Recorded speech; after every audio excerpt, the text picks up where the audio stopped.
Hello friends, कैसे हो आप सभी। आशा करते हैं आप लोग अच्छे होंगे। फ्रेंड्स, आज हम स्टार्ट करने वाले हैं BA 6th semester geography paper 1। Friends, आपको बता दूं आप लोग वीडियो में अंत तक बने रहिएगा क्योंकि बहुत ही ज़्यादा इंपॉर्टेंट क्लास होने वाली है आपके एग्जाम के लिए। जितने भी क्वेश्चन कराए जाएंगे सेम ऐसे क्वेश्चन आपके एग्जाम में आते हैं। ठीक है फ्रेंड्स, तो चलिए क्वेश्चन स्टार्ट करते हैं। ध्यान दीजिएगा। खंड आ अति लघुत्तरीय प्रश्न। प्रश्न नंबर 1, भारत में सिंचाई के साधनों का नाम लिखिए। सबसे पहले फ्रेंड्स आपको बता दूं, भारत में जो सिंचाई के साधन होते हैं कौन कौन से होते हैं आपको पता होगा। जो लोग गांव में रहते हैं उनको तो बिल्कुल पता ही होगा कि ज़्यादा से ज़्यादा सिंचाई कैसे की जाती है। नहरों द्वारा सिंचाई की जाती है। जहाँ पे तालाब होते हैं तालाबों द्वारा सिंचाई कर ली जाती है। कुएँ होते हैं तो वहाँ से जो है सिंचाई कर ली जाती है। नलकूपों द्वारा सिंचाई कर ली जाती है।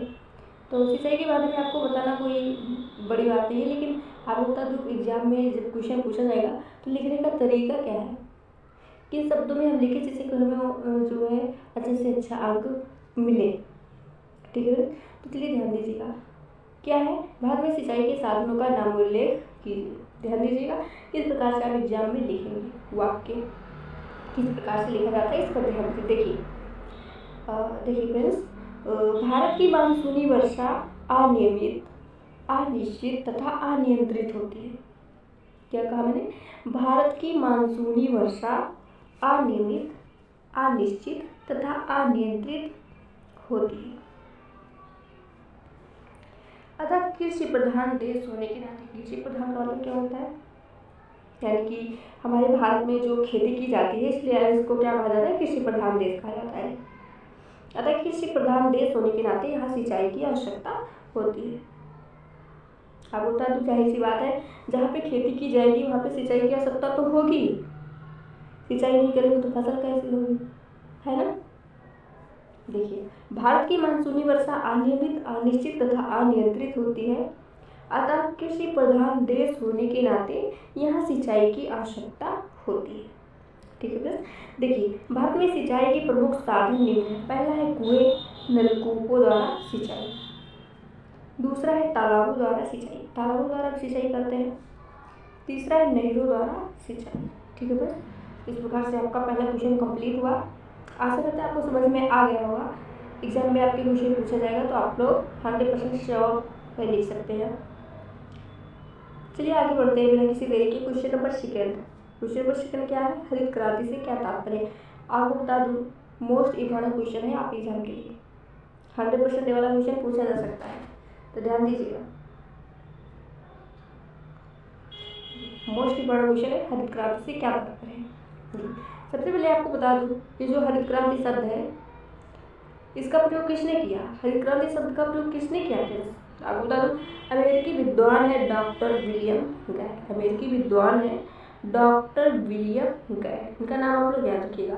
एग्जाम में आंसर लिखने में आपको मदद मिलेगी। ठीक है बस, ये सबसे पहले आपको बता दीजिए हरित क्रांति होता है।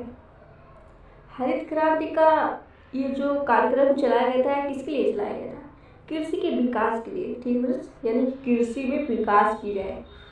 कृषि के विकास का मतलब क्या होता है, जो भारत में जो कृषि की जाती है, जहाँ कहीं भी जो कृषि की जाती है उसका अधिक उत्पादन हो, यानी कि अधिक उपज वाली किस्मों का प्रयोग किया जाए और जो अच्छे अच्छे बीज होते हैं उन्नत बीज का प्रयोग किया जाए, उसमें रासायनिक उर्वरक का प्रयोग किया जाए जिससे हमारी कृषि सघन हो। ठीक है, आशा करता है आपको समझ में आ रहा होगा। तो चलिए देखते हैं इसमें क्या दिया गया है, किस प्रकार से आप अपने आंसर को लिखेंगे जिससे एग्जामिनर आपकी कॉपी को चेक करते समय जो है प्रभावित हो, आपको अच्छा मतलब दे सके। ठीक है, चलिए देखिए हरित क्रांति से क्या तात्पर्य है। अमेरिकी विद्वान डॉक्टर विलियम गैट ने सर्वप्रथम हरित क्रांति शब्द का प्रयोग किया। आपको फिर से एक बार बता रहे हैं कि डॉक्टर विलियम गैट, इनका नाम आप लोग याद रखिएगा, पहली लाइन यही लिखिएगा। ठीक है, अमेरिकी विद्वान डॉक्टर विलियम गैट ने सर्वप्रथम हरित क्रांति शब्द का प्रयोग करते हुए अधिक उपज देने वाली किस्मों के प्रयोग का उल्लेख किया। इसने क्या बताया है अमेरिकी विद्वान डॉक्टर विलियम गैट जो है सर्वप्रथम इन्होंने हरित क्रांति शब्द का प्रयोग किया और हरित क्रांति शब्द का प्रयोग करते हुए अधिक उपज देने वाली किस्मों के प्रयोग का उल्लेख किया था। यह जैव प्रौद्योगिकी के विकास का प्रथम चरण था। और आगे देखिए, जब चतुर्थ पंचवर्षीय योजना चलाई गई उसमें क्या बताया गया, देखिए चतुर्थ पंचवर्षीय योजना में कृषि विकास के लिए नई कृषि रणनीति के अंतर्गत अनेक कार्यक्रम चलाए गए और हरित क्रांति का सूत्रपात हुआ।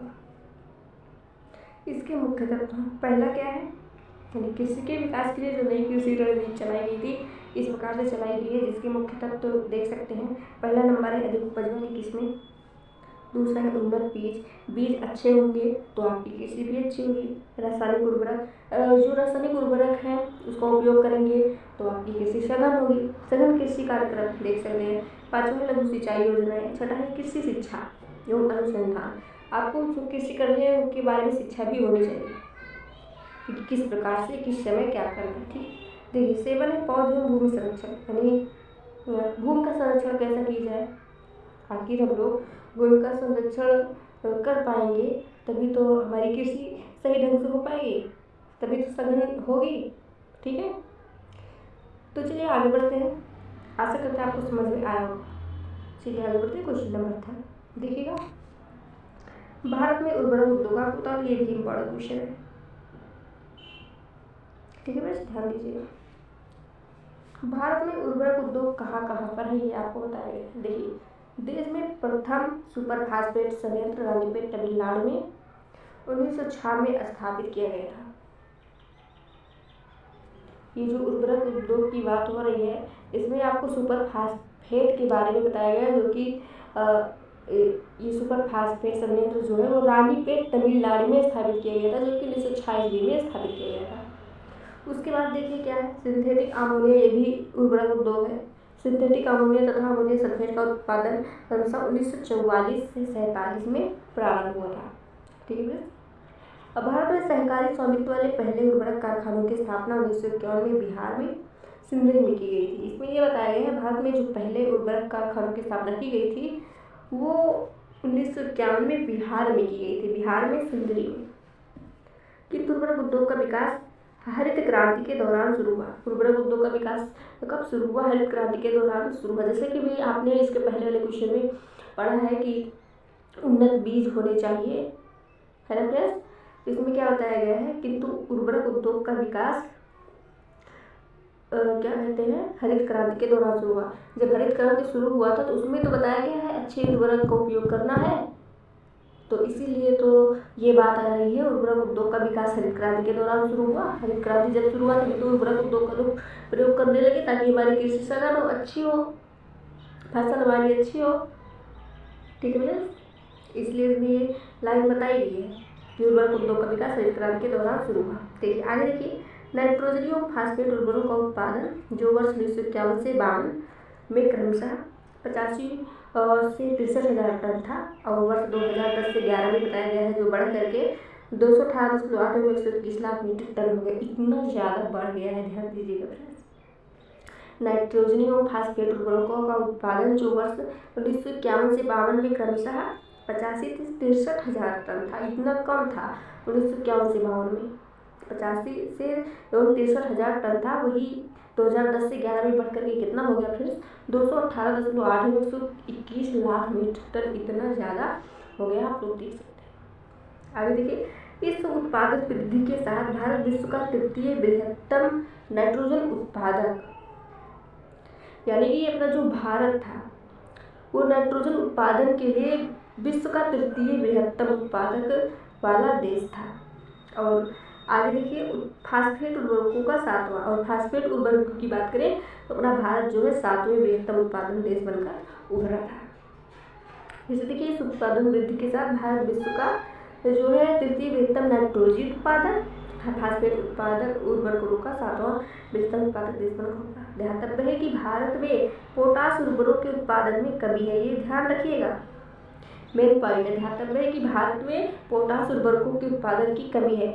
जैसे कि भी आपने पढ़ा, यहाँ पे नाइट्रोजन जो है विश्व के तृतीय बृहत्तम उत्पादक है, और फास्फेट उर्वरक की बात करें तो ये 7वां बृहत्तम उत्पादक देश बनकर उभरा है भारत में। लेकिन अगर बात करें पोटास उर्वरक की उत्पादन की तो यहाँ पे कमी है। भारत में पोटास उर्वरकों के उत्पादन की कमी है। इसके लिए देश के आयातों पर 100% निर्भर रहना पड़ता है। ठीक है, फिर चलिए देखिए आगे बढ़ते हैं। आशा करते हैं आपको समझ में आया होगा। देखिए क्वेश्चन नंबर 4, मृदा अपरदन क्या है। ये मोस्ट बड़ा क्वेश्चन है, ध्यान दीजिएगा। 100% सेफ टू सेफ आपके क्वेश्चन को पूछा जाएगा एग्जाम में। मृदा अपरदन क्या है, सबसे पहले आपको बता दें मृदा अपरदन इसको मृदा का मतलब मिट्टी होता है, अपरदन का मतलब होता है कटाव। मृदा अपरदन का मतलब कह सकते हैं भूमि का कटाव या मिट्टी का कटाव, जिसे कहते हैं जैसे बहुत ज़्यादा तेज़ी से बारिश हो, भारी मात्रा में बारिश होती है तो मिट्टी कट करके बह जाती है, तो उसी को क्या कहते हैं, उसी को कहते हैं मृदा अपरदन, जिसको हम कह सकते हैं कि जल द्वारा मिट्टी की ऊपरी परत का बह जाना या हट जाना, इसे क्या कहा जाता है, भूमि कटाव कहा जाता है। तो चलिए देखते हैं लिखने का तरीका क्या है। मृदा अपरदन क्या है, देखिए जल तथा वायु जैसे प्राकृतिक कारक, आपको पता होगा जलवायु एक प्राकृतिक कारक होते हैं। जल द्वारा यानी बहुत भारी मात्रा में बारिश होती है तो मिट्टी कट जाती है, कट करके बह जाती है। वायु द्वारा बहुत ज़्यादा तेज से तूफान आ जाता है तो मिट्टी उड़ करके दूसरी जगह जा करके शिफ्ट हो जाती है। इससे भी जो है मिट्टी की ऊपरी परत हट जाती है। और आगे बताया गया है मानवीय व जंतुओं के, मानव के द्वारा भी मिट्टी में हस्तक्षेप होता है। मानव के कारण भी मिट्टी की ऊपरी परत हट जाती है किसी न किसी वजह से, जंतुओं के द्वारा भी होता है। ठीक है फ्रेंड, जल तथा वायु जैसे प्राकृतिक कारकों तथा मानवीय व जंतुओं के हस्तक्षेप से, जल तथा वायु जैसे प्राकृतिक कारकों तथा मानवीय व जंतुओं के हस्तक्षेप से मिट्टी की ऊपरी परत का हट जाना मृदा अपरदन कहलाता है, फिर भूमि कटाव कहलाता है। ठीक है, एक प्रशासनिक अनुमान के अनुसार भारत में प्रतिवर्ष लगभग 120 करोड़ मीट्रिक टन मिट्टी धरातल के ऊपरी भागों से जल द्वारा बहाकर व्यर्थ की जाती है। यहाँ पे क्या बताया गया है, प्रशासनिक अनुमान के अनुसार जो पता लगाया गया है, भारत में प्रत्येक वर्ष 120 करोड़ मीट्रिक टन मिट्टी धरातल की ऊपरी परत से जल द्वारा बहाकर व्यर्थ कर दी जाती है, यानी जो भारी बारिश होती है उसकी वजह से बह जाती है। देखिए मृदा क्षरण का भी मतलब होता है मृदा अपरदन, मृदा का क्षरण होना। ठीक है, मृदा क्षरण की यह मात्रा विश्व में प्रतिवर्ष हो रहे मृदा क्षरण का लगभग 20% है। ये जो 120 करोड़ मीट्रिक टन मिट्टी धरातल के ऊपरी भागों से जल द्वारा बहाकर व्यर्थ कर दी जा रही है, ये क्या है, मृदा क्षरण की ये जो मात्रा है विश्व में प्रतिवर्ष हो रहे मृदा क्षरण का लगभग 20% है। मृदा अपरदन 2 रूपों में होता है, देखिए कौन कौन सा है। पहला है परत अपरदन, दूसरा है अवनालिका अपरदन। परत अपरदन की बात करें तो मुख्यतः हिमालयी भागों में होता है और अवनालिका अपरदन जो है ये पठारी भागों में होता है। ये लाइन याद रखिएगा, मोस्ट इम्पोर्टेंट क्वेश्चन है। आज अगर आपको ये क्वेश्चन समझ में आया होगा। चलिए फिर स्टार्ट करते हैं क्वेश्चन नंबर 5। ध्यान दीजिएगा, जनसंख्या घनत्व से क्या तात्पर्य, आपको तो 100% वाला क्वेश्चन पूछ रहेगा, मोस्ट इम्पोर्टेंट क्वेश्चन है, मोस्ट इम्पोर्टेंट लिख लीजिएगा। देखिए जनसंख्या घनत्व को सरल भाषा में बताऊँ तो जनसंख्या में वृद्धि, जनसंख्या घनत्व को क्या कह सकते हैं, जनसंख्या में वृद्धि, यानी व्यक्तियों की जनसंख्या में जो वृद्धि बढ़ोतरी हो रही है। देखिए लिखने का तरीका क्या है, जनसंख्या घनत्व से क्या तात्पर्य, जनसंख्या घनत्व प्रति वर्ग किलोमीटर क्षेत्रफल में निवास कर रहे व्यक्तियों की संख्या को प्रदर्शित करता है। जनसंख्या घनत्व प्रति वर्ग किलोमीटर क्षेत्रफल में निवास कर रहे व्यक्तियों की संख्या को प्रदर्शित करता है, अर्थात जनसंख्या घनत्व मानव भूमि का अनुपात है। अतः किसी प्रदेश के क्षेत्रफल और जनसंख्या में जो पारस्परिक अनुपात होता है उसे जनसंख्या घनत्व कहा जाता है। जनसंख्या घनत्व निकालने का सूत्र याद रखिएगा, आपके एग्जाम में पूछा जा सकता है। जनसंख्या घनत्व निकालने का सूत्र है किसी क्षेत्र की कुल जनसंख्या बटे उस क्षेत्र का क्षेत्रफल। समांतर जनसंख्या घनत्व प्रति वर्ग किलोमीटर में निकाला जाता है, किस में निकाला जाता है, प्रति वर्ग किलोमीटर में। किसी प्रदेश का जनसंख्या घनत्व इस तथ्य को प्रदर्शित करता है कि उस प्रदेश में उपलब्ध संसाधनों का उपयोग कितने व्यक्तियों द्वारा किया जा रहा है। ठीक है फ्रेंड्स, आगे देखिएगा क्वेश्चन नंबर 6।